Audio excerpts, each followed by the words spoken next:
মাঝে, মাঝে তবু দেখা পাই গানটাকে ধরি। একটা রেকর্ড শুনেছি একেবারে শেষ থেকে গানটা শুরু হয়েছে। যদি শেষ থেকে শুরু হতে পারত তাহলে তো রবীন্দ্রনাথ ঠাকুর সেটা করতেন। করেননি। আর সলিল চৌধুরীর একটা গানকে কি তুমি কথা চেঞ্জ করে সুর চেঞ্জ করে গাইবে? তাহলে ভাই রবীন্দ্রনাথ খুব কট্টর সঙ্গীত শিল্পী আরকি তিনি। লিখেছিলেন যে রবীন্দ্রনাথের গানে আবার গল্প কোথা থেকে আসে? তাহলে সিনেমাতে রবীন্দ্রনাথের গান কি করে ইউজ হবে? রবীন্দ্রনাথের গানের সঙ্গে হঠাৎ করে চারপাশ দিয়ে বিভিন্ন নাচ হয় এগুলো ঠিক নিতে কষ্ট হয়। Reality show it's good. তারা হয়তো অনেক কিছু শিখতে পারছে। গ্রুমিং যেটা বলে প্লাস পয়েন্ট তো ডেফিনিটলি আছে। কিন্তু মাইনাস পয়েন্ট যেটা আমার মনে হয় একটা ছোট বাচ্চাকে যখন তুমি কন্টেস্ট থেকে বার করে দিচ্ছ তার মধ্যে যে কষ্টটা হচ্ছে কিন্তু একটা ছোট বয়সের বাচ্চাকে অনেক পিছিয়ে দিতে পারে। রজনীকান্ত সেন, দ্বিজেন্দ্রলাল রায় এবং অতুল প্রসাদ সেনের গান যে বাংলা গানগুলো হারিয়ে যাচ্ছে। সবাই মায়ের কাছে গান শেখে। ক্লাসিক্যাল শিখেছি দীর্ঘদিন রবিগুহ মজুমদারের কাছে। দক্ষিণের পরে প্রমিতাদির কাছেও শিখেছি। এখন সুরঞ্জন রায়ের কাছে শিখি। সুবিনা রায়ের পুত্র স্বাগত লক্ষ্মী দাশগুপ্ত শুধু অডিওটা করেছেন। ওনার একলা গীত বিতানটা সেটা আমি করছি কিন্তু অডিও ভিডিও দুটো ফরম্যাটে।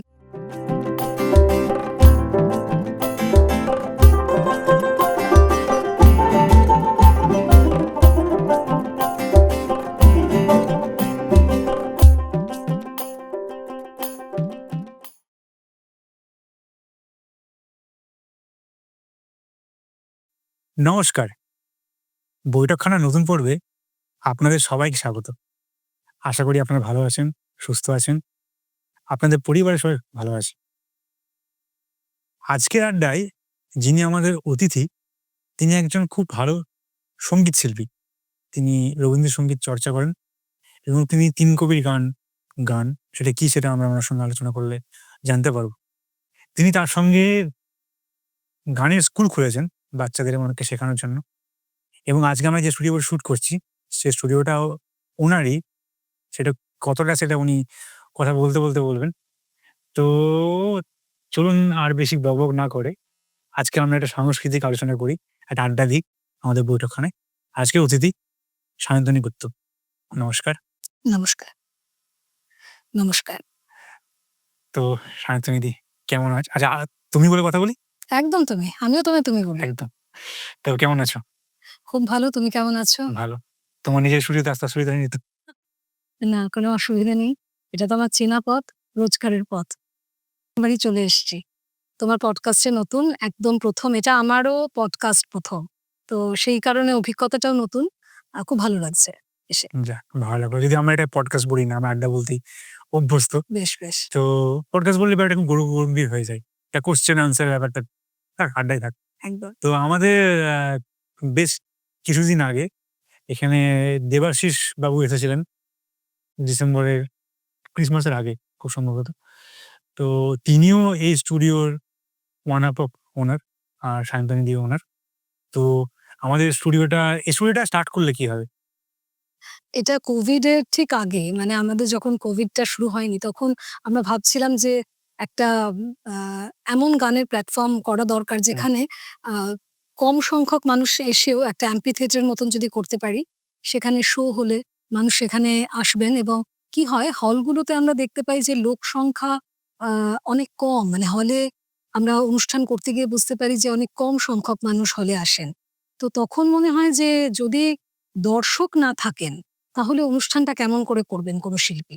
তো সেটা আমাদের খুব স্ট্রাইক করেছিল এবং আমার মনে হয়েছিল যে একটা ছোট জায়গাও যদি হয়, সেখানে যদি সব দর্শকরা আসেন অন্তত যারা গান করছেন বা যারা কবিতা বলছেন তারাও যদি থাকেন, তাহলেও কিন্তু একটা সুন্দর পরিবেশ তৈরি হবে আর ভালো লাগবে তাহলে গান গাইতে। সেই ভাবনা থেকেই করা। আর এখানে তো অডিও, ভিডিও সব রকম কাজই হয়। আমাদের মিউজিক ভিডিওর কাজ খুব ইম্পোর্টেন্স পায় এখানে। সেটাও একটা মূল কারণ এই স্টুডিওটা করার জন্যে।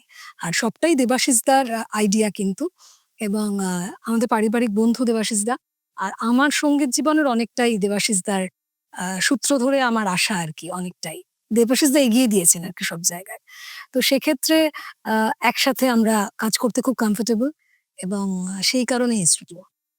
বাহ! খুব সুন্দর একটা উদ্যোগ দিয়ে শুরু করেছিলে বলে আজকে আমাদের বৈঠকখানাটাও একটা দিশা পেয়েছে, একটা পথ পেয়েছে, বা একটা বাড়ি পেয়েছে, ঘর পেয়েছে। তো আপনারা মেক্সিমামই বৈঠকখানার অনেকগুলো এপিসোড আপনারা এই স্টুডিওতে দেখে থাকবেন। তো ধন্যবাদ এবং অনেক নতুন শিল্পীদের প্ল্যাটফর্ম করে দেওয়ার জন্য ধন্যবাদ। তাদেরকে আমরা জানি এবং এই কাজ চলতে থাকুক। হ্যাঁ, আরো এখানে অনেক শিল্পী আসেন এবং অনেক নতুন, নতুন শিল্পী আসেন যারা মিউজিক ভিডিওর কাজ বিশেষ করে করতে চান। কারণ এখন তো মিউজিক ভিডিওরই একটা টাইম, মানে ডিজিটাল আ যে জগৎটা, সেই জগৎটাতে মিউজিক ভিডিও খুব ইম্পোর্টেন্স পায়, বা রিলস তৈরি করা, যেগুলো এখন খুব বেশিভাবে দেখা যায়। তো সেগুলো স্টুডিওতে খুব সুন্দর করে ফেলা যায়। তো সেই কারণেও এটা মানে এখন খুব জনপ্রিয় হয়েছে আরকি আমাদের এই ভিজুয়াল অডিও থিয়েটার। বাহ! আরো এটা জনপ্রিয়তা পাক, আমরা এটাই প্রার্থনা করব। তো এবার তোমার স্টুডিও থেকে তোমার কাছে আমরা ফেরত আসি। তো তোমার সঙ্গীত জীবনের শুরু কখন? একেবারে ছোটবেলা থেকেই গান শিখেছি। আচ্ছা, আ একদম যেরকম সবাই মায়ের কাছে গান শেখে, মা-বাবা আমার দুজনেই গান জানেন এবং তাদের কাছেই শেখা। তারপরে ক্লাসিক্যাল শিখেছি দীর্ঘদিন রবি গুহ মজুমদারের কাছে। তারপরে রবীন্দ্রনাথের গান ভীষণ আকর্ষণ করত ছোটবেলা থেকেই। দক্ষিণী, এবং বাড়িতে সবসময় গান করেছি এবং মা কারেকশন করে দিয়েছে। সব রকম গান মা গাইতে পারতেন। এখনো গান করেন। আ তারপর থেকেই তোমার দক্ষিণী, এবং দক্ষিণীর পরে পরপর বেশ কিছু বিশিষ্ট শিল্পীর কাছে শিখেছি। প্রমিতাদির কাছেও শিখেছি। এখন সুরঞ্জন রায়ের কাছে শিখি। সুবিনা রায়ের পুত্র। এইভাবে চলছে। এইভাবে গানের জীবনটা চলে যাবে আরো বেশ কিছুদিন। প্রমিতা মাসি খুব ভালো একজন টিচার। হ্যাঁ, প্রমিতাদির কাছে আমি প্রায় ১৫ বছরের বেশি শিখেছি। বাহ! খুব ভালো একজন মানুষ। আমার খুব অল্প সময়ের জন্য আলাপ হয়েছেন উনার সাথে। আমার বন্ধু প্রিয়দর্শী ব্যানার্জি এখানে প্রিয়দর্শী আমার খুব করে পরিচিত। হ্যাঁ, তো উনি ওখানেই কাজ করেন। উনার থেকে শিখেছেন। তো মাসির সঙ্গে আমার আলাপ হয়েছিল অনেক সময়। খুব ভালো, খুব ভালো। হুম। আশা করব উনাকে কখনো এখানে পাবো। নিশ্চয়ই। তো উম আপনার তোমার আপনাকে চলে যাচ্ছি। তো আ তুমি সঙ্গীত যখন শুরু করলে ছোটবেলায়, তো ছোটবেলায় তো বাড়ি থেকে শুরু হয়। বাট তখন তো কোনো কারো এটা স্বপ্ন থাকে যে আমরা কাজ করব পরে হয়তো। তো কখন তুমি ভাবলে যে আমি সঙ্গীত শিল্পী হিসেবেই নিজেকে তৈরি করব পুরো? না, আসলে কি জানো তো? আমাদের ছোটবেলাটা হুম, আম এখনকার যেরকম বাবা-মারা একেবারে শিল্পী করবার জন্যই স্কুলে ভর্তি করেন, গানের স্কুলে ভর্তি করেন বা শেখান।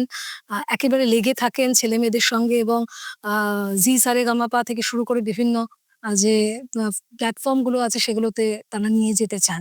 কিন্তু আমাদের সময়টা এরকম একেবারেই ছিল না। আর আমার বাবা-মা একেবারেই এরকম ছিলেন না। সেই কারণে কেরিয়ার করার কথা কখনোই সেইভাবে ভাবা হয়নি। তো তারপরে এটা মানে করতে হয়েছে আরকি। আমি যে একবারও ভাবিনি যে সঙ্গীত শিল্পী হব। কিন্তু গান ছোটবেলা থেকে গেয়েছি এবং গান গাইতে ভালো লাগে এবং সেটা নিয়ে থাকতে চাই।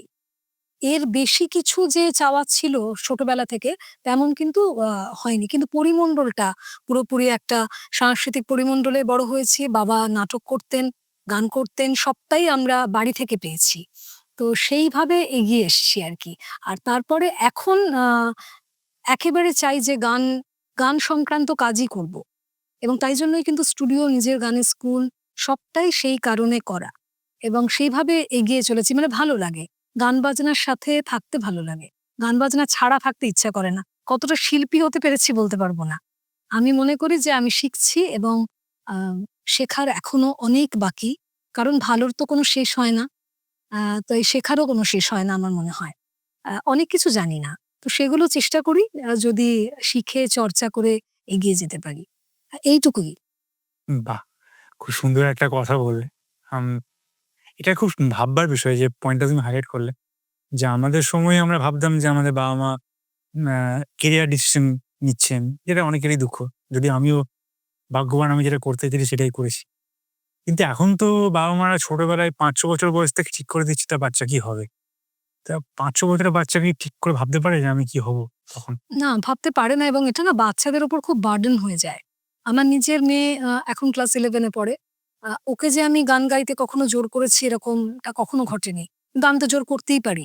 যেহেতু আমি এই প্রফেশন এ আছি এবং সেই কারণে ও নিজে ভালো গান গায়, ভালো মিউজিক বাজাতে পারে, সবটাই পারে। কিন্তু তার জন্য যে ওকে বলেছি যে তোমাকে এটাই হতে হবে, মিউজিশিয়ান হতে হবে, সেটা কিন্তু আমি কখনো করিনি। কারণ আমার মনে হয় যে এইটুকু ছাড় ওর থাক।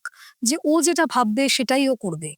কারণ আমার বাবা-মাও কিন্তু আমাকে কখনো জোর করেনি যে এইটাই তোমাকে করতে হবে। তারা ছেড়ে দিয়েছিল আমাকে। আমি যেটা হতে চেয়েছি সেটা আমি চেষ্টা করেছি বা চেষ্টা করছি হওয়ার, বা সেই জায়গাটায় পৌঁছানোর চেষ্টা হুম, করছি। কিন্তু ছোটদের এখন আমার মনে হয় যে বড্ড বেশি চাপের মধ্যে তাদের ছোটবেলাটা, ছোটবেলা থাকে না আসলে। বাবা-মা একটা ডিসিশন নিয়ে নেন, এবং সেই ডিসিশনে তাদের এগোতে হয় এবং অনেক ক্ষেত্রে কিন্তু বাচ্চাদের এটাতে খুব সমস্যা হয়। কারণ তারা হয়তো দেখো একজন মিউজিশিয়ানের ছেলে বা মেয়ে যে মিউজিশিয়ানই হবেন এমন তো নাও হতে পারে। এবং অনেক ক্ষেত্রে হয় না। তারা সফল হন না সেই জায়গাটাতে এবং সবসময় একটা কম্পেয়ার এর মধ্যে তাদের জীবনটা কাটে। তো সেটা না করে যা তারা হতে চায় সেটা হতে দিলে আমার মনে হয় বেটার হবে। হ্যাঁ, আর মানে ছোটবেলা থেকে রিয়ালিটি শোতে পাঠানো যে প্রেশারটা আমি জানি না ঠিক ভুল। না সেটা কেন জানো? আমার যেটা মনে হয় রিয়েলিটি শো ইটস গুড কিন্তু তারা হয়তো অনেক কিছু শিখতে পারছে। গ্রুমিং যেটা বলে, যেটা আমরা ছোটবেলায় একদমই জানতাম না। এখনো জানি কিনা জানি না। কিন্তু সেটা ছোট বয়স থেকে অনেক কিছু শেখানো হয়। প্লাস পয়েন্ট তো ডেফিনিটলি আছে। কিন্তু মাইনাস পয়েন্ট যেটা আমার মনে হয় একটা ছোট বাচ্চাকে যখন তুমি কনটেস্ট থেকে বার করে দিচ্ছ বা তাকে যখন তুমি মানে সে যখন সিলেক্টেড হচ্ছে না, তখন তার মধ্যে যে কষ্টটা হচ্ছে সেটা কিন্তু একটা ছোট বয়সের বাচ্চাকে অনেক পিছিয়ে দিতে পারে। তাকে ডিপ্রেশন এ নিয়ে যেতে পারে। সবটা কিন্তু তারা যে মেনে নিতে পারবে সেটা নাও হতে পারে। তো সেইটা আমার মনে হয় কোথাও যেন শৈশবটা বড্ড আ হ্যাম্পার্ড হচ্ছে। এটা আমার খুব মনে হয়। এই রিয়েলিটি শো গুলো আমি দেখি না যদিও। আম ওটা আমি দেখতে পারি না। আমার একটু অস্বস্তি হয়। কারণ হুম, রবীন্দ্রনাথের গানের সঙ্গে হঠাৎ করে চারপাশ দিয়ে বিভিন্ন নাচ হয়। এগুলো ঠিক এখনো নিতে কষ্ট হয়। সেই কারণে খুব একটা দেখা হয়ে ওঠে না। আম কিন্তু জিনিসটা নিশ্চয়ই ভালো। এত মানুষ যখন দেখছেন এবং এত আ জনপ্রিয় শো কিন্তু বাচ্চাদের শৈশবটা ডেফিনিটলি কোথাও না কোথাও নষ্ট হচ্ছে। এটা আমার মনে হয়। হ্যাঁ, বাচ্চারা ওইটুকু বয়সে কি বা বুঝবে তার সাথে কি হয়ে যাচ্ছে, কিছুই বুঝতে পারে না। তাই না? একেবারেই। তো জোর করে কি কিছু হয় নাকি? হ্যাঁ, জোর করে তো হয় না। তুমি কখনো চাওনি তোমার বাচ্চা রিয়েলিটি শোতে গিয়ে? না, না একেবারেই চাইনি এরকম ডিফিকাল্ট ভাবনা চিন্তা আমার একদমই নেই। আমি চাই একদম সুস্থভাবে, সুন্দরভাবে সবকিছু করে একটা বাচ্চা বড় হোক। শুধু পড়াশুনো করবার কথাও আমি কখনো বলিনি। ওই র‍্যাট রেস এর মধ্যেও আমি কখনো আমার মেয়েকে আনিনি। আমি চাই যে ও নিজের মতন বড় হোক এবং সে প্রচুর গান শোনে। আ প্রচুর গান শোনে মানে তার কান অত্যন্ত তৈরি এবং সে সারা বিশ্বের গান শোনে। তো তার পড়াশোনার টাইমে সে সারাদিন গান শুনছে। তার জন্য একটু আধটু বকা খায়। কিন্তু এর বাইরে আর কিছুই আমি করিনি ওকে। যাক, খুব ভালোভাবে এটা বড় হচ্ছে আপনার মেয়ে আশা করব। আর গান থেকে তুমি বলেছিলে যে তুমি ৩ কবির গান গাও।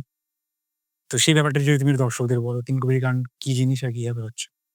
হ্যাঁ, 'তিন কবির' গান আসলে রজনীকান্ত সেন, দ্বিজেন্দ্রলাল রায় এবং অতুল প্রসাদ সেনের গান। এই গানগুলো আম হারিয়ে যাচ্ছে একেবারেই আমি বলব যে এই বাংলা গানগুলো হারিয়ে যাচ্ছে। এই বাংলা গানগুলোকে যদি আমাদের আবার চর্চার মধ্যে রাখতে হয়, তাহলে এই গানগুলোকে শিখতে হবে। এটা অসম্ভবভাবেই কিন্তু গুরুমুখী শিক্ষা। তার কারণ হচ্ছে এই গানের কোনো অথেন্টিক স্বরলিপি পাওয়া যায় না। যেরকম রবীন্দ্রনাথের গান খুব অর্গানাইজড। রবীন্দ্রনাথের গানের অথেন্টিক স্বরলিপি রয়েছে। সেই স্বরলিপি দেখে আমরা একটা কাঠামো অন্তত ভাবতে পারি। কিন্তু এই গানগুলোতে সেটা হয় না। আ সেই কারণে আমাদের অনেক বেশি চর্চার দরকার এবং সঠিক গুরুর প্রয়োজন। তবেই কিন্তু এই গানগুলো আমরা আয়ত্ত করতে পারবো। আর অনেক পুরনো বাংলা গান এটা যে কি কত ভালো, ভালো গান এখানে রয়েছে, সেগুলো যদি আমরা আমাদের পরবর্তী প্রজন্মকে না জানাই, তাহলে তো অনেকটা ফাঁক থেকে যাবে বাংলা গানের ক্ষেত্রে। এগুলো পুরনো বাংলা গানের কিন্তু একটা বিশাল বড় সম্ভার লুকিয়ে রয়েছে। রবীন্দ্রনাথের গানও যেমন, এগুলোও কিন্তু একটা বিশাল সম্ভার এবং এই গানগুলো আ মুছে যাওয়ার মুখে। তো সেটা আমার মনে হয় যে এই গানগুলো যারা গাইছেন তারা যদি আরো দায়িত্ব নিয়ে আমাদের সকলের মধ্যে প্রসার করেন তাহলে বেটার আরকি। তুমি ৩ কবির গান বললে। তো ৩ জনকে তুমি যদি ধরে নাও ৩ জনের সম্বন্ধেই আমাকে যদি অল্প, অল্প করে বলতে হয়, তুমি ৩ জনকে কিভাবে সামারাইজ করবে? দেখো দ্বিজেন্দ্রলাল রায় আমরা জানি যে সুর খেলা করে তার গানে। এত বেশি সুরের তার গান এত বেশি সুর সম্বলিত যে আ এবং আমার মনে হয় যে ৭ টা সুর কি ১২ টা সুর নিয়ে তিনি সবসময় খেলা করেছেন। আর নাটক তিনি তো শুধু একজন সংগীত যে লিখছেন তা নয়। তিনি একজন নাট্যকার। তার প্রচুর নাটক আছে। সেই নাটকের প্রচুর গান আছে। সেগুলোও খুব আ গ্রহণযোগ্য। সেগুলোও সবাই শেখে। আর অতুল প্রসাদ সেন আমরা জানি যে উনি লইয়ার ছিলেন, লখনৌতে ছিলেন। আমাদের যে বাংলা গানে যে ঠুমরি যদি আম যেটা প্রবর্তন ঠুমরির যে প্রবর্তন, যে চলনটা, ঠুমরির যে চলন, সেই চলন কিন্তু অতুল প্রসাদের গানেই আমরা পাই। আর রজনীকান্ত সেনকে যদি আমি বলি, দেখো, একটা অত্যন্ত দুঃখের জীবন ছিল। তার তিনি নিজেও উকিল ছিলেন। কিন্তু তার যে জীবনটা, অসুস্থ হয়ে গিয়েছিলেন এবং অল্প বয়সে মারা যান। খুব দুঃখের মধ্যে দিয়ে মারা যান। হ্যাঁ, দারিদ্র্য ছিল এবং তার গানগুলোতে যদি তুমি একটু খেয়াল করো তাহলে দেখবে ঈশ্বরকে এত বেশি উনি আ মানে ঈশ্বরের প্রতি তার যে আ একটা আ ডিভোশন, সেই ডিভোশনটা তুমি পরিষ্কারভাবে রজনীকান্ত সেনের গানে পাবে। তুমি ৩ কবির গান যদি শোনো পরিষ্কার করে, তাহলে ৩ টে ধারা পরিষ্কারভাবে দেখতে পাবে। তো এটাই আমার মনে হয়। না আর 'তিন কবির' গান তো এখন আস্তে, আস্তে তুমি যেটা বললে, সবাই এখন গাইছেও না।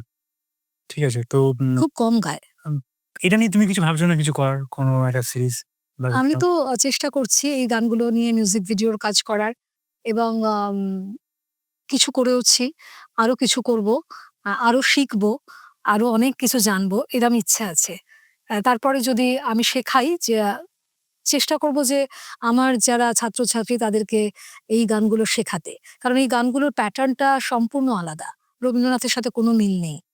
সুতরাং না শিখলে কিন্তু কখনোই এই গানগুলো গাওয়া যাবে না। শুধু YouTube নির্ভর করে গান তুলে নেব সেটা কিন্তু এই গানের ক্ষেত্রে হবে না। তো সেই কারণে শিখতে হবে। আমাদের ছোটবেলায় আ সব ধরনের গান শেখানো হতো। আমি গান শিখিনি বাট আমাদের বন্ধু-বান্ধবরা শিখতো। নজরুল গীতির প্রচন্ড চল ছিল এবং আমার খুব প্রিয় একটা রবীন্দ্রসঙ্গীত পাশাপাশিও। কিন্তু আমি এখনকার দিনে লাস্ট কিছু বছর ধরে দেখছি। আমি ভুলও হতে পারি। কারণ আমি তো আর বন্ধু-বান্ধবরা কেউই আর গান শিখছে না এখন। তো এখন কি নজরুল গীতির চল আগের মতো আছে? হ্যাঁ, হ্যাঁ, নজরুল গীতি কিন্তু মানুষ চর্চা করেন এবং বাচ্চারা শিখছে এখনো? হ্যাঁ, শেখে। কিন্তু ওই যে যেটা বললাম, আ রবীন্দ্রনাথের গানের যে একটা অর্গানাইজড ব্যাপার আছে সেটা তো নজরুলের ছিল না। নজরুল অনেকটাই ছোট রবীন্দ্রনাথের চেয়ে। সেই অর্গানাইজড ব্যাপারটা যেহেতু নজরুলের গানে নেই, সেই কারণে নজরুলের গানের বিভিন্ন স্বরলিপি হয়ে গেছে এবং বহু মানুষ সেই স্বরলিপি তৈরি করে বলছেন এটা নজরুলের তৈরি। তো সেইখানে একটা খুব অসুবিধে তৈরি হয় যে গানটার স্বকীয়তাটা নষ্ট হচ্ছে। মানে গানটা আসলে কি ছিল সেইটা বোঝার জায়গায় নেই। ঠিক তেমনি অতুল প্রসাদ, ডি.এল. রায় এবং রজনীকান্ত সেনের গানের ক্ষেত্রেও কিন্তু একই ঘটনা আমরা দেখতে পাই। মানে আসল গানটা তুমি খুঁজেই পাবে না। এমন ডিফারেন্ট গায়কী তুমি পাবে, এত রকমের ভাবে একটা গানকে গাওয়া হচ্ছে, সেটা যে আসলে কি গান ছিল, সেইটা কিন্তু তুমি তোমার অসুবিধে হবে পেতে। সেইটা একটা অসুবিধার জায়গা, যেটা রবীন্দ্রনাথের গানে নেই। রবীন্দ্রনাথের গানে তো ওটা সম্পূর্ণ স্বরলিপি করা। সুতরাং সেই স্বরলিপির মধ্যে তুমি কাঠামোটা পাচ্ছ। তারপরে তুমি যেরমভাবে গাইবে, দেখো, সবাই তো গাইছেন। আমার হিয়ার মাঝে তো অনেক শিল্পী গাইছেন। কিন্তু কারুরটা আমাদের আ একেবারে হৃদয়ে গিয়ে ধাক্কা দিচ্ছে। তো সেটা কেন? সেটা কারণই হচ্ছে আমরা গানটা কিভাবে বলি, আমরা গানটা কিভাবে গাই, আমাদের গায়িকিটা খুব ইম্পোর্টেন্ট। অর্থাৎ আমরা গানটা কিভাবে আম রেন্ডার করছি, সেইটা আমার মনে হয় খুব ইম্পোর্টেন্ট। যেটা সব শিল্পী একই রকম স্বরলিপি নিয়েও কিন্তু কোথাও, কোথাও তাদের একটা আলাদা জায়গা তৈরি হচ্ছে। সেই আলাদাটাই হচ্ছে আসল আমার মনে হয়। এবং সেটা দিয়েই মানুষের হৃদয়কে ছোঁয়া যায়। তো সেইটা যদি না করা যায়, তাহলে কিন্তু কোনো গানই হৃদয়ের মধ্যে আসে না। কথাটা একদম সত্যি। কথাটা একদমই সত্যি। এবং এই যে গানের যে চর্চাটা থেকে যাওয়াটা খুবই জরুরি। তো আমি তোমাকে আরেকটা প্রশ্ন করতে চাইবো। তুমি যখন তখনকার দিনে রবীন্দ্রসঙ্গীতের যখন তোমরা ছোট ছিলে, তখন যে রবীন্দ্রসঙ্গীতের ব্যবহার, আর যেটা তুমি এখনই বললে যে অনেক ধরনের রিয়েলিটি শোতে রবীন্দ্রসঙ্গীতের নাচ বা যেটা তুমি বলতে চাইছো। তো এই যে চেঞ্জেসটা, এটাকে তুমি কিভাবে দেখো বা তোমার কি মনে হয় যে এখন রবীন্দ্রসঙ্গীতকে কিভাবে ফিল আপ করা উচিত? না, দেখো, এখন এটা তো ঠিক যে এখন আগেকার দিনে যেভাবে গানগুলোকে গাওয়া হয়েছে, সেইভাবে গাইলে কিন্তু গানগুলো হয়তো গ্রহণযোগ্যতা পাবে না। সেটা যদি নিউ জেনারেশনকে শোনাতে হয়, তাহলে অ্যারেঞ্জমেন্ট অবশ্যই চেঞ্জ করতে হবে। সেটা হয়েওছে। কিন্তু সেটার মধ্যে একটা সামঞ্জস্য থাকতে হবে। যিনি গানটা কম্পোজ করেছেন, অর্থাৎ এখানে রবীন্দ্রনাথ ঠাকুর, তার কম্পোজিশনকে চেঞ্জ করে দিয়ে বা তার গানের কথা, ধরো, আমি যদি মাঝে, মাঝে তবু দেখা পাই গানটাকে ধরি, তাহলে আমি যদি হঠাৎ করে এখন গানটা বিভিন্ন জায়গা থেকে শুরু করা হয়। মাঝখান থেকে, শেষ থেকে, আমি রিসেন্ট একটা রেকর্ড শুনেছি একেবারে শেষ থেকে গানটা শুরু হয়েছে। তো সেটা আমার মনে হয় যে যদি শেষ থেকে শুরু হতে পারত তাহলে তো রবীন্দ্রনাথ ঠাকুর সেটা করতেন। সে তো করেননি। তো একজন কম্পোজার যিনি লেখেন, তার লেখাটাকে কখনো ব্যাহত করতে নেই বলে আমার মনে হয়। তো সেটাও হচ্ছে। তো সেই ধরনের এক্সপেরিমেন্টকে আমার মনে হয় সমর্থনযোগ্য নয়। আমার কাছে সমর্থনযোগ্য নয়। জানি এটা অনেক মানে এটা একটা খুব বিতর্কিত বিষয়। কিন্তু আমার মনে হয় যে অ্যারেঞ্জমেন্ট ডেফিনিটলি চেঞ্জ হোক। সেটা মানুষের হৃদয়গ্রাহী করে করা হোক। কিন্তু তার মানে তালটা তো চেঞ্জ করে দিতে পারছি না। আমি যে তালে গানটা নিবদ্ধ, সেই তালে আর সেই কথায় তো আমি গানটা গাইবো। এখন কিন্তু সেটাও চেঞ্জ হচ্ছে। খুব দুঃখের ব্যাপার এটা। রবীন্দ্রসঙ্গীত যারা করেন, রবীন্দ্রসঙ্গীত শিল্পী যারা রবীন্দ্রনাথকে আঁকড়ে বেঁচে থাকেন, তাদের কাছে এটা কিন্তু খুব বড় একটা ধাক্কা। এবং এটাকে কখনো সাপোর্ট করব না। কিন্তু তার মানে এই নয় যে রবীন্দ্রনাথের গানকে একদম আগের ভঙ্গিতেই গাইতে হবে। সেটা ডেফিনিটলি আ কোনো শিল্পী তার নিজের মতন করে গাইতে পারবেন। নিজের মতন করে গাওয়া মানে কিন্তু কথা চেঞ্জ করে দেওয়া নয় বা গান মাঝখান থেকে শুরু করা নয়। আমি গায়কির কথা বলছি, রিপ্রেজেন্টেশন টার কথা বলছি। সেটা ডেফিনিটলি চেঞ্জ হতে পারে। হ্যাঁ? কিন্তু আ গানকে একদম তুমি আমূল চেঞ্জ করে দিয়ে রবীন্দ্রনাথকে নিয়েই এক্সপেরিমেন্ট কিন্তু সবচেয়ে বেশি হয়। আম কখনো কিন্তু তুমি দেখবে না যে মান্না দের একটা গান ধরো, সেই মান্না দের গানটাকে কি তুমি কথা চেঞ্জ করে সলিল চৌধুরীর একটা গানকে কি তুমি কথা চেঞ্জ করে সুর চেঞ্জ করে গাইবে? তাহলে why রবীন্দ্রনাথ? রবীন্দ্রনাথের গানকে আমরা কেন এরকম করব? এটা খুব দুঃখের জায়গা। যারা আমরা রবীন্দ্রনাথের গান একদম ছোট বয়স থেকে শিখেছি এবং আমি নিজে অখণ্ড গীতবিতানের কাজ করি। আহ মানে রবীন্দ্রনাথের যে ২,৫০০ এর কাছাকাছি গান রয়েছে, সেইটা গেয়ে ফেলার একটা চেষ্টায় আছি। এটা দেবাশিসদারই প্রজেক্ট, পিয়ানিজমো প্রজেক্ট। আ দেবাশিসদা আমাকেই বেছে নিয়েছিলেন যে জিজ্ঞেস করেছিলেন কাজটা করতে চাই কিনা। তো আমি ১ম এ রাজি হইনি কারণ কাজটা খুব ডিফিকাল্ট। কারণ অর্ধেক গান জানি না। তো সেই গানগুলোর কোনো রেফারেন্স ও পাওয়া যায় না। তো সেটা আমাকে দেবাশিসদাই বারে, বারে বলেছেন যে, "না ঠিক আছে ওটা স্বরলিপি যখন আছে স্বরলিপি দেখে গান তুলে গেয়ে ফেলতে হবে। ওটা করা যাবে। ওটা আপনি করে ফেলতে পারবেন।" তো সেইভাবে আমরা এগোচ্ছি। তাই জন্য এই কাজগুলো করতে গিয়ে আমার মনে হয়েছে যে কোথাও যেন আমাদের এই জায়গাটা যদি একটু আরো সলিড হয়, রবীন্দ্রনাথ ঠাকুরকে যদি আমরা একটু বেশি বুঝি, তাহলে বোধহয় একটু বেটার হয়। হ্যাঁ, কারণ রবীন্দ্রনাথ বলেছিলেন যে, আমার উনি কিন্তু উনার গানের উপর যে এই যে নিজস্বতা লোকের দেখানোর যে চেষ্টা, এটা কিন্তু উনি পছন্দ করেননি। সেই যুগেও হয়েছে। উনার গানকে নিয়ে অনেকে নানান রকম টান করে গান করত তখন। রবি বাবুর গান ছিল তখন। তখন কিন্তু রবীন্দ্রনাথ ঠাকুরের গান হয়নি। তো সেটা কিন্তু উনি পছন্দ করতেন না। সেটা উনার আম মানে তোমার জীবন স্মৃতি বা অন্য যে রচনাগুলো আছে সেগুলোতে আমরা পাই। কিন্তু তারপরে আমার মনে হয় যে আ যারা এখন পথ দেখাবেন, তাঁরা যদি সঠিকভাবে পথটা দেখান তাহলে হয়তো আ সেই জায়গাটা আমরা পাবো। না হলে সেই জায়গাটা কিন্তু নষ্ট হচ্ছে। হ্যাঁ, সেটা তো মানে তোমার মতো যারা এখন গান শিখেছে চর্চার পর চর্চা, যেমন তুমি প্রমিতা মল্লিকের নাম নিলে, তারও গুরু ছিলেন। হুম, তিনি একজন রবীন্দ্রনাথ থেকে শিখেছেন। তারপর প্রমিতা মল্লিক, তারপর আপনি শিখলেন। তোমার থেকে তোমার যে গানের স্কুলে আছে তারা শিখবে। এটা চলতে থাকবে। তো আমার মনে হয় যদি আমরা এই হাইকিং মানে লাইনেজটা ধরে রাখি পুরোপুরি ধীরে, ধীরে তাহলে তো আমার এটা থাকবে। আমাদের থেকে যাবে। আর রবীন্দ্রনাথ তো আমি শুনেছিলাম যে এটা শুনতে হয়তো অদ্ভুত লাগবে। রবীন্দ্রনাথ নাকি হারমোনিয়াম পছন্দ করতেন না শুনেছি। না হারমোনিয়াম বাজাতেন না। রবীন্দ্রের সঙ্গীত হারমোনিয়াম ছাড়া কেউ গাইয়ে না। এক এটা অদ্ভুত ট্র্যাজেডি। ঠিক আছে? অদ্ভুত ট্র্যাজেডি। ইনফেক্ট আমার মনে আছে আমি এরকম বহু সিঙ্গার আছে যারা টিচার, হুম, হুম। ঠিক আছে? পড়াচ্ছে। এরকম আমি হয়তো হাসি ঠাট্টা করেই বলেছি যে রবীন্দ্রনাথ তো আ আ গানের সঙ্গে হারমোনিয়াম ব্যবহার পছন্দ করতেন না। সেটা তোমরা রেগে গেছেন। তুমি কতটুকু জানো রবীন্দ্রনাথ সম্পর্কে খোকা? এত বড় কথা বলছো। একটা গান গেয়ে শোনাও তো। তুমি যাই হোক আমি কারো ঠাট্টা করছি না। বাট ব্যাপারটা কিন্তু এরকমই, তাই না? একদমই রবীন্দ্রনাথ খুব পিয়ানোর ভালোবাসতেন। হুম, মানে জ্যোতি দাদার গান এবং জ্যোতি দাদার প্রভাবটাও রবীন্দ্রনাথের জীবনে খুব বেশি, জ্যোতিরিন্দ্রনাথ ঠাকুর। তিনি তো পিয়ানোতে অনেক সুর এবং জ্যোতিরিন্দ্রনাথের সুরের দ্বারা কিন্তু রবীন্দ্রনাথ অনুপ্রাণিত হয়েছে। রবীন্দ্রনাথ কিন্তু একজন আমার মনে হয় একজন আমার কেন সারা পৃথিবীর উনি তো বিশ্বকবি, তাই জন্যই বিশ্বকবি। উনি তো একজন বিখ্যাত কম্পোজার। উনি কিন্তু সবটা নিয়েছেন। মানে উনার যে ভাঙা গানগুলো, সেই ভাঙা গানগুলো যদি তুমি দেখো, তাহলে কিন্তু কোনোটা হচ্ছে মহীশূরী ভজন, কোনোটা কর্ণাটকের গান। হ্যাঁ? সেই গানগুলোকে নিজের কথা, সুরটা হয়তো রেখেছেন। নিজের কথা দিয়ে ইংরেজি গান তো অনেক আছে, যেটা রবীন্দ্রনাথ ফুলে, ফুলে ঢলে, ঢলে পুরানো সেদিনের কথা, এগুলো সবই ইংরেজি গান হুম, ভাঙা। হুম। তো সেইগুলো কিন্তু রবীন্দ্রনাথের আম কোনো রিজিডিটি ছিল না। এখন রবীন্দ্রনাথকে নিয়ে যে রিজিডিটিটা দেখানো হয়, সেই রিজিডিটি কিন্তু রবীন্দ্রনাথের ছিল না। রবীন্দ্রনাথ কিন্তু কোনোদিনই রিজিড ছিলেন না। আমরা যে এত রিজিড, এই যে এটা ভুল হয়ে গেল, এটা ভুল হয়ে গেল মানে শেষ হয়ে গেল। এই শেষ কিচ্ছু হয় না। রবীন্দ্রনাথ থাকার জন্যই আছেন। উনি যাবার নন। সুতরাং উনি থাকবেন। মানে আমি তাই জন্য ১ মিনিট থামা। তুমি বললে হুম, হুম। যে রবীন্দ্রনাথ রিজিড ছিলেন না। এটা সত্যি কথা কিন্তু রবীন্দ্রনাথ রিজিড ছিলেন না এবং থাকলে কি অন্যের গান নিতেন? না উনি গানও নিতেন না এবং আমি এটা শুনেওছি অনেকের কাছে যে রবীন্দ্রনাথ নাকি উনার গানের যদি কেউ এক্সপেরিমেন্ট করে একটু চেষ্টা করতেন, উনি বাহবা দিতেন। হুম, ভালো লাগুক না লাগুক কেউ চেষ্টা করেছে সমর্থন করতেন। একদম। ঠিক আছে? তো এটার সঙ্গে অনেকেই আজকালকার যারা কাজ করছেন, মানে ধরেন যারা একদমই রিজিড ভাবে কাজটা করতে ভালোবাসেন বা ভাবেন এটাকে এভাবে হয়েছে মানে এভাবেই করব।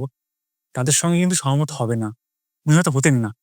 এটা একটা খুব ভাববার বিষয়। মানে আ এটা আমার বারবার কোনো রবীন্দ্রসঙ্গীত শিল্পীর সঙ্গে কথা বলতে গেলে এটা উঠে আসে। এর আগে পৌশালিও এসেছিলেন। তো উনার সঙ্গে কিন্তু কথা হচ্ছিল একবার। প্রিয়তির সঙ্গে রেগুলার কথা হয় যে রবীন্দ্রনাথ ভাঙতে ভালোবাসতেন, আমায় কেউ এসে বলছে যে ওটা এভাবেই করতে হবে। ঠিক আছে? এইটা একটা খুব বড় সমস্যার ব্যাপার। যেমন আমি আবার হচ্ছে আমার পুরোনো গল্পে ফিরে আসবো। আমার নিজস্ব উম কাজে আর জ্যোৎস্নারাতের কাজে যখন আমি কাজ করেছিলাম। তো জ্যোৎস্নারাতের সময় তো স্টোরি তো আমরা সবাই জানি, অনেকেই জানি। উনার ছেলে মারা যাওয়ার পর ফেরত আসছেন, গান গাইছেন। তো অদ্ভুতভাবে আমি কিছু লোকের থেকে criticism পেয়েছিলাম। আ যারা নিজেরা সঙ্গীত শিল্পী, তো তারা বলেছিলেন যে এই গানটাতে একটা দুঃখজনক আ প্রেমের গান। তুমি এটা বাচ্চাদের দিয়ে দেখালে কেন? আমার স্টোরিতে বাচ্চা ছিল, বাচ্চার বিয়োগ ছিল। তো আমি বললাম, "রবীন্দ্রনাথ লিখলেনই গানটা নিজের বাচ্চার জন্য। আর তুমি এটাকে বলে দিলে প্রেমের গান। এটা কি করে হয়?" হ্যাঁ, প্রেমের গানই আমরা গেয়ে এসেছি। আমার আগে যে শিখেছেন তিনিই প্রেমের গান বলেছেন। উনি বলে থাকলে তো স্টোরি চেঞ্জ হয়ে যাবে না? হুম, আচ্ছা, রবীন্দ্রনাথের তো আসলে পর্যায় বিভাগগুলো তো সেটা হ্যাঁ, যে সবটা যে রবীন্দ্রনাথ নিজেই করেছেন এমনটা নাও হতে পারে। হ্যাঁ, রবীন্দ্রনাথের স্বরলিপিগুলোও কিন্তু উনি করেননি। স্বরলিপি কিন্তু উনি করেননি। দীনেন্দ্রনাথ ঠাকুর ছিলেন বলেই কিন্তু রবীন্দ্রনাথের এই যে আ এত অর্গানাইজড ভাবে স্বরলিপিগুলো রয়েছে। দীনু ঠাকুর নিজে একজন খুব বড় শিল্পী ছিলেন এবং তিনি নিজেও গান লিখতেন। কিন্তু তিনি কখনোই নিজের কাজের দিকে সেইভাবে নজর দেননি। আ রবীন্দ্রনাথের কাজকেই ভালোবেসেছেন এবং আজকে রবীন্দ্রনাথ কিন্তু অনেকটাই রবীন্দ্রনাথ হয়ে উঠেছেন। দীনেন্দ্রনাথ ঠাকুর সেখানে অনেক হেল্প করেছেন। হ্যাঁ? তো মানে আ এটা সবাই বলেন যে রবীন্দ্রনাথের একজন দীনেন্দ্রনাথ ঠাকুর ছিলেন। এটা কিন্তু খুব বড় ব্যাপার। শুধু ধীরেন্দ্রনাথ ঠাকুর না, কাঙালিচরণ সেন, আরো অনেকেই, ইন্দিরা দেবী, আরো অনেকে ওনার স্বরলিপিগুলো লিখেছেন। আমি শুনেছি, পড়েছি রবীন্দ্রনাথ গানটা লিখতেন। এই গানটা মানে বাঁধতেন। বাঁধার পরে শুনিয়ে দিতেন ধীরেন্দ্রনাথ ঠাকুরকে। এবং আ তারপর দীনু ঠাকুর সেটার স্বরলিপি করে ফেলতেন। তো এই যে জায়গাটা, সেটাও আমার মনে হয় যে উনার এটা ছিল বলে উনি এতটা আজকে যে জায়গাটায় রবীন্দ্রনাথের গান আছে, এত বছর পরেও, রবীন্দ্রনাথের মৃত্যুর এত বছর পরেও আমরা তাকে সেই জায়গাটাতেই রাখতে পেরেছি। সকলে রাখছেন কিনা বলতে পারব না। এখনকার যুগের সকলে সেটা করছেন কিনা সেটা বলতে পারব না। তবে তুমি যেটা বলছো যে প্রত্যেকটা গানের আমার মনে হয় আলাদা, আলাদা মানে আলাদা, আলাদা বয়সে হয়। বা তোমার কাছে যে গানটা যে মানেতে হবে, আমার কাছে সেই গানটা সেই মানেতে নাও হতে পারে। প্রত্যেকের চিন্তা ভাবনার জায়গাটা তো আলাদা। আমি হয়তো কোনো একটা গানকে যেভাবে রিপ্রেজেন্ট করব মিউজিক ভিডিওর ক্ষেত্রে, সেভাবে অন্য একজন নাও করতে পারেন। হ্যাঁ? তো আমার নিজেরই একটা অভিজ্ঞতা, আমিও তোমার মতনই বকা খেয়েছি কিছু লোকের কাছে। মিউজিক ভিডিওই করেছিলাম। আ আমার রাত পোহালো। তো সেটাতে আমার একটা গল্প বলা হয়েছিল এবং সেটা একজন আমাকে লিখেছিলেন যে ফেসবুকে। খুব কট্টর রবীন্দ্র সঙ্গীত শিল্পী আরকি তিনি। তো খুব ভয় পাই এদের আমি।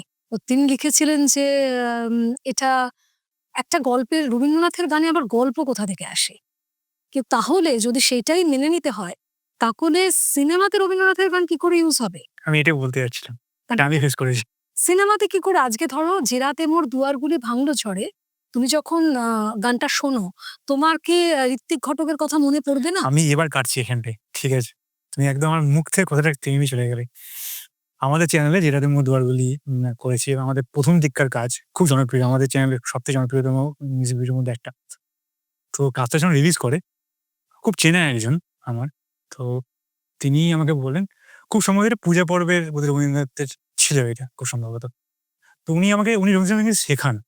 তুমি রাইটলি আমাকে এসে কোশ্চেন করেছিলে যে তুমি কি করে এটা একটা মানে প্রেমের বিয়োগের গান দেখিয়েছিলে কারোর সম্বন্ধে?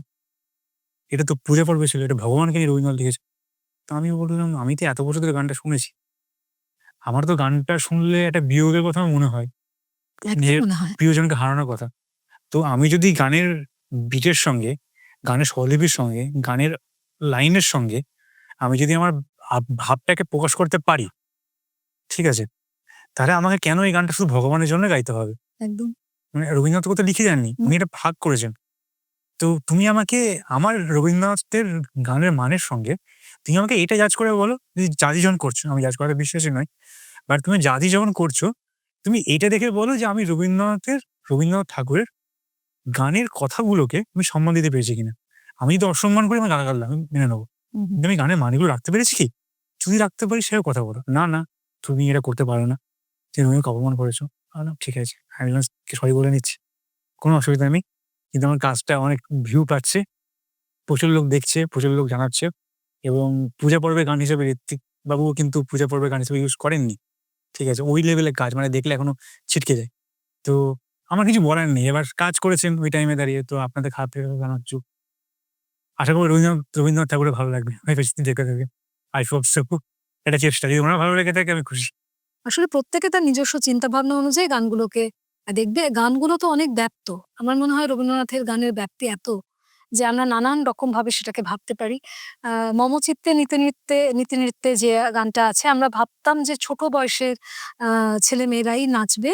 এরকম কোনো ছোট বয়সের ছেলেমেয়ে বোধহয় আমাদের সময় নেই যারা 'মম চিত্তেতে' নাচ করে না। হ্যাঁ? কিন্তু 'মম চিত্তের' প্রত্যেকটা কথা যদি তুমি একটু ভালো করে পড়ো, তাহলে দেখবে জীবনের খুব কঠিন সত্যও কিন্তু সেই গানের মধ্যে উদ্ঘাটিত। তাহলে সেটা তো রবীন্দ্রনাথের পক্ষেই সম্ভব। তাই জন্য ওইভাবে ওই বাইন্ডিংস এর মধ্যে কিন্তু রবীন্দ্রনাথ কোনদিনও ছিলেন না, আর থাকবেনও না। তো সুতরাং যারা ওই বাইন্ডিংস এর মধ্যে রেখে ওই কোথায় পা লাগলো না আর কোথায় মা লাগলো না বলে চেঁচামেচি করেন, তাদের একটু আমার বলার ইচ্ছে যে একটু গানটা পড়ুন। একটু না লাগলেও একটা দেশাত্মবোধক গান ধরো তুমি গাইছো। সেখানে তোমার মা যদি নাও লাগে, হ্যাঁ? সেই গানগুলো কোথায় গাওয়া হয়েছে? সেগুলো পথের ওপর দাঁড়িয়ে সবাই বিপ্লবীরা গেয়েছেন সেই গান। সেখানে কি তারা মার পায়ের বিচার করেছেন? করেননি। তারা কিন্তু গানটাকে গেয়েছেন দেশাত্মবোধটাকে সম্মান জানিয়ে। তো সেই বোধটাকে আমার মনে হয় সম্মান জানানো উচিত। আর এত রিজিডও বোধহয় হওয়া উচিত না। কিন্তু আ এখন তো মানে আমি দেখি যে অনেক এত বেশি রিজিডিটি, একটা দল হচ্ছে কিচ্ছু মানব না। আর একটা দল এত রিজিড, চলে গেল, যাবে না কিছুই। আমার সবসময় মনে হয় যাওয়ার যদি কিছু না যায় তাহলে তুমি সেইটা রাখার চেষ্টা করো। তোমার নিজের কাজ দিয়ে তুমি সেটা রাখার চেষ্টা করো। সেটা করলেই আমার মনে হয় অনেকটা করা হবে। সমালোচনা না করে। যদি একটু আমরা যিনি তোমায় সমালোচনা করেছেন, তিনি যদি 'জিরাতে মোর দুয়াগুলি' একটুখানি উনার মতন করে একটা পূজা পর্যায়ের ভাবনায় যদি ভিডিও করে ফেলতেন, সেটা কত ভালো হতো বলো তো? নিশ্চয়ই, নিশ্চয়ই, নিশ্চয়ই। আমরা দেখতে যাবো এটা। তাই না? আমি এটা কোনো সমালোচনা ছাড়াই বলছি। সেটা কাজ কত করুন। ভালো হতো। আমাদের মনে হয় কাজ করলেই সেটাই বোধহয় সবচেয়ে বড় উত্তর। হ্যাঁ, আমি আমার কাজ দিয়ে রবীন্দ্রনাথকে আমার তরফ থেকে শ্রদ্ধা করে দিয়েছি। একদম, যদি উনার ভালো লেগে থাকে উপরে থেকে, তাহলে আমি জানবো আমি কাজ সফল এবং একদম। আমি পূর্ণ সম্মান দিয়ে করেছি। সবশেষে কিন্তু দর্শক। হ্যাঁ, হ্যাঁ, আজকে ধরো আ দর্শকের উপরে তো কিছু হয় না। এরপর রবীন্দ্রনাথকেও তো দর্শকই ভগবান বানিয়েছে। একদম, সব্বাই। তো সেইটা কিন্তু সবসময় মাথায় রাখতে হবে। আমরা যারা শিল্পী বা হবার চেষ্টা করছি বা গান গাইছি, শিল্পী হইনি বা যাই হোক না কেন, স্টেজ পারফর্ম করি, আ তাদের কিন্তু সবসময় একটা ইচ্ছে থাকবে যে আমি যাদের গান শোনাবো, তারা যেন বসে আমার গানটা শোনেন এবং সেই কাজটা কিন্তু একজন শিল্পী করতে পারেন। হ্যাঁ? এবং সেটা জোর করে শোনানো নয়। এমন মুগ্ধতা তৈরি করতে হবে যাতে আমার গানটা যারা বসে আছেন তারা প্রত্যেকে গানটা মুগ্ধ হয়ে শুনবেন। সেই দায়িত্ব আমার নিজের। তো সেইখানে আমার মনে হয় সেখানেই শিল্পীর সার্থকতা। যদি দর্শক সেই গানটাকে নেয়। আর না হলে আমি গেয়ে চলে গেলাম, অথচ কেউই কোনো রিঅ্যাকশন দিলেন না, তাতে কিন্তু কোনো লাভ নেই। এটা সত্যি বললে। তো তুমি কি স্টেজে গান গাও? অবশ্যই। কেমন পারফরম্যান্স থাকে ব্যাপারটা? মানে পারফরম্যান্স বলছি, কেমন দর্শকদের কেমন থাকে এখনকার দিনে? খুব ভালো। কারণ দেখো আমি একটা শো করেছিলাম বাটানগরে। তো গত বছর পুজোয়, এবছর নয় তার আগের বছর পুজোয়। সেটা একদম তোমার ভীষণ মুসলিম অধ্যুষিত এরিয়া। হুম। তার চেয়েও বড় কথা সেখানে যে খুব মানে তুমি একটা ভীষণ চর্চিত মানুষকে পাচ্ছ এমনটা কিন্তু নয়। দর্শকের মধ্যে তো ভাগ থাকে। সেটা কিন্তু একজন শিল্পী সবসময় বুঝে নেবেন যে কেমন দর্শক রয়েছেন আর কেমন গান গাইতে হবে। তো তারা খুব ভয় পেয়েছিল। রবীন্দ্রনাথের গান গাই আর ৩ কবি গাই, তো তারা খুব ভয় পেয়েছে যে কি গাইবে? আ দর্শক মারবে-টারবে না তো? মানে আলু-টালু ইত্যাদি কিছু একটা টমেটো এসব হয়েই থাকে। তো সেগুলো কিছু হবে না তো? তো আমাকে সে আমার যে ছাত্রী আমাকে নিয়ে গেছিল, সে আমাকে বলছে, "সায়ন্তনী, তুমি কিন্তু একটুখানি কমন গান গেও, হ্যাঁ? অশ্রুত গান-টান গাইতে যেও না ওখানে। ওটা কিন্তু হবে না।" আমি বললাম, "তুমি একদম নিশ্চিন্ত থাকো, কিচ্ছু হবে না।" তো দেবাশিস দাও গেছেন আমার সাথে, পিছনে প্রচুর ড্রাম-ট্রাম রাখা আছে, মানে পরের শিল্পী উঠবেন। তো দেবাশিস দা বলছেন যে, "এই ড্রামস গুলো নিয়ে কি গাইবেন?" খুব মজা করছেন আরকি। তো আমি বললাম, "দেখবেন গান শুরু হলে সব্বাই একদম চুপ করে যাবে। কোনো কথাই হবে না।" তো আমি ১ ঘন্টার গান করার কথা, আমি ১.৫ ঘন্টা গেয়েছি। পিন ড্রপ সাইলেন্স, এবং যারা ছিলেন তারা আমার সাথে গেয়েছেন। আমি যদিও এক্কেবারে প্রচলিত গান গেয়েছি। কোনো অপ্রচলিত গান গাইবার চেষ্টাই করিনি। কারণ ওখানে গিয়ে কোনো লাভ নেই। হয় না। সব জায়গাটা সব জায়গায় সব এ গান গাওয়া এই যায় না। সেন্সটাই সবার মধ্যে থাকে না বা লোকে জেদ করে থাকে। না, না, এটা তো করলে হবে না। এটা করলে তাহলে তো তুমি দর্শককে বুঝতে পারছ না। তাহলে দর্শককে তুমি তুমি যেটা রবীন্দ্র সদনে গাইবে, হুম। সেটা কিন্তু তুমি বাটানগরে গাইবে না। এটাতেও তোমাকে ভাবতে হবে। হ্যাঁ? তো তোমার তো জায়গা আলাদা। রবীন্দ্রনাথ সবার জন্যই গান লিখেছেন। হ্যাঁ, রবীন্দ্রনাথের আসলে দেখো, প্রচলিত গান মানে কি? আমার মনে হয় যে গানগুলো আম জনপ্রিয় গান রয়েছে। জনপ্রিয়, হ্যাঁ, তো রবীন্দ্রনাথের সব গান তো জনপ্রিয়তা পায়নি। ২,৫০০ বা ২,০০০, ২০০ বা যাই গান লিখুন, সেটা সবকটা কি জনপ্রিয়তা পেয়েছে? তো সেটা পায়নি। তো তার মানে ওই গানগুলো যেগুলো জনপ্রিয়, ২০০-৩০০ গানের কথা বলছি, সেগুলো তার মানে সেই জায়গাটায় দর্শককে ছুঁতে পেরেছে। তাই জন্য তো এই জায়গায় পৌঁছেছে গানগুলো। সবাই গাইছে। তো সেই মানে সেটা আমার মনে হয় যে শিল্পীর ভাবা উচিত যে কোন স্টেজে আমি কোন গানটা গাইবো।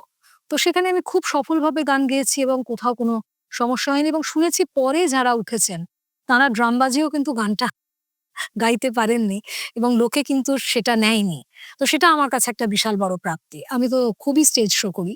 সেটা আমার কাছে খুব বড় প্রাপ্তি। শুনে ভালো লাগলো এটা। এই সেন্সটা থাকলে একজন দর্শক হিসেবে ভালো লাগে। যার কাছে আমরা এসেছি। তো তোমার ভবিষ্যতের পরিকল্পনা কি? দেখো, ভবিষ্যতের পরিকল্পনা তো অখণ্ড বিতবিতানের এই কাজটাকে হুম, শেষ করা। জানি না কতদিনে পারবো। কারণ এটা আমরা তো ভিডিও ফরম্যাটেও করছি। মানে যেটা স্বাগতা লক্ষ্মী দাশগুপ্ত করেছেন, আ অডিও এবং শুধু অডিওটা করেছেন।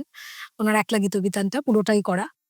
সেটা আমি করছি কিন্তু অডিও ভিডিও দুটো ফরম্যাটে। কারণ আমার মনে হয়েছে যে এখনকার ছেলেমেয়েরা ডিজিটাল প্ল্যাটফর্মটাকে অনেক বেশি গুরুত্ব দেয়। সেখানে ভিডিওর খুব দরকার আছে। হুম। আর সে আমার নিজের স্টুডিওতেই আমার কাজ হয়। তো সেইভাবে এগোতে চাইছি। আর নিজের স্কুলের কাজ নিয়ে খুব আশাবাদী।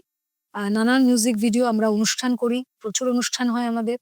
আমাদের অ্যানুয়াল অনুষ্ঠান কিছুদিন আগেই হয়েছে আইসিসিআর এ। তো সেগুলো নিয়ে সারাদিন ধরে চলছে আরকি। রিহার্সাল অ্যান্ড এগুলো নিয়ে আমি সারাদিন মেতে রয়েছি আরকি।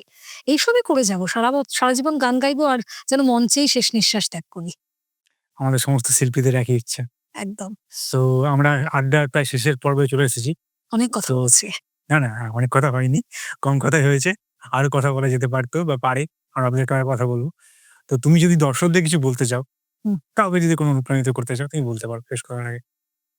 দর্শকদের শুধু একটা কথা বলবো, যে একদম মন প্রাণ দিয়ে গানে থাকুন, গান করুন। আর অত ভাববেন না, কোথায় কি ক্ষতি হয়ে গেল, কি নষ্ট হয়ে গেল, নষ্ট কিচ্ছু হবে না। সবটা থাকবে, শুধু চর্চাটা অনেক বেশি করতে হবে।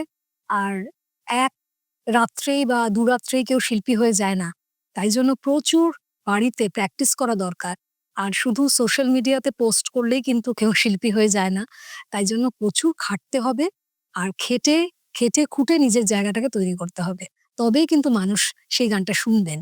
নাহলে কিন্তু ফাঁকিবাজি করলে কিন্তু কিচ্ছু হবে না। এইটুকু আমি বলতে চাই। দুর্দান্ত কথা বললে। না উনি যে স্কুলের টিচার সেটা বোঝা যাচ্ছে। এ শেষে বেশ পরিচয়টা পাওয়াই গেল। কোনো বড় ব্যাপার না। তো এইভাবেই প্রতিদিন বাচ্চাগুলোকে শেখায় দিদি। একদম, একদম। ঠিক আছে এই কথাগুলো বড়দেরও শেখাই, হুম, মারধরও করি। তো যাই হোক আজকে আমরা আড্ডাটা এভাবে শেষ করছি। দিদি আসার জন্য খুব ধন্যবাদ এবং আমাদের স্টুডিওটা দেওয়ার জন্য খুব ধন্যবাদ। কাজ করার জন্য আশা করব অবশ্যই কাজ করো, অনেক আরো কাজ কাজ। করব আমরা। তোমার অনেক কাজ হোক, অনেক আশীর্বাদ ভালো করো। হোক। একদম, আজকের মতো শেষ করি আড্ডা। একদম। নমস্কার। নমস্কার। তো দর্শকরা আজ খুব সুন্দর একটা আড্ডা হলো। রবীন্দ্রনাথকে নিয়ে চর্চা করলাম। আমরা আরো অনেক কিছু জানলাম এখানেও। তো যেটা দিদি বললেন, কাজ করো, কাজ করতে থাকো এবং ভালো কাজ করলে অবশ্যই লেগে থাকলে অবশ্যই ভালো কিছু শেখা যাবে আমাদের মনে হয়। তো আজকের মতো আমরা এখানে শেষ করছি। আমরা পরের পর্বে আবার আসবো। আর আপনারা আরো গান শুনুন, রবীন্দ্রসঙ্গীত শুনুন, নজরুলগীতি শুনুন। আরো অনেক ধরনের গান যেগুলো আমাদের এখানে বাংলায় ছিল বা আছে, সেগুলোকে বয়ে নিয়ে যাওয়াটা আমাদের দায়িত্ব। আমি যদি গায়ক নই বা যদি আপনারা গান বা আপনাদের সেটা থেকে থাকে, তো এটলিস্ট এটা ক্যারি করলে ভালো হয় আমার মনে হয়। হারিয়ে গেলে খুব চাপ হয়ে যাবে আমাদের জন্য। তো বাস, এর থেকে বেশি জ্ঞান দেওয়াটা আমার যোগ্যতা নেই। তো আজকের মতো শেষ করছি। আপনারা আনন্দ করুন, কমেন্ট করুন, জানান আপনাদের এপিসোডটা কেমন লাগলো, বন্ধুদের সঙ্গে শেয়ার করুন, সাবস্ক্রাইব করুন। পরের পর্বে আবার একটা নতুন কোনো অতিথির সঙ্গে আপনার দেখা হবে, আড্ডা করব। আর যদি আপনাদের কাউকে চাই বা মনে হয় যে অতিথি হিসেবে দেখতে চান, কমেন্ট বক্সে জানান। আমরা চেষ্টা করব নিয়ে আসার। ভালো থাকবেন। নমস্কার।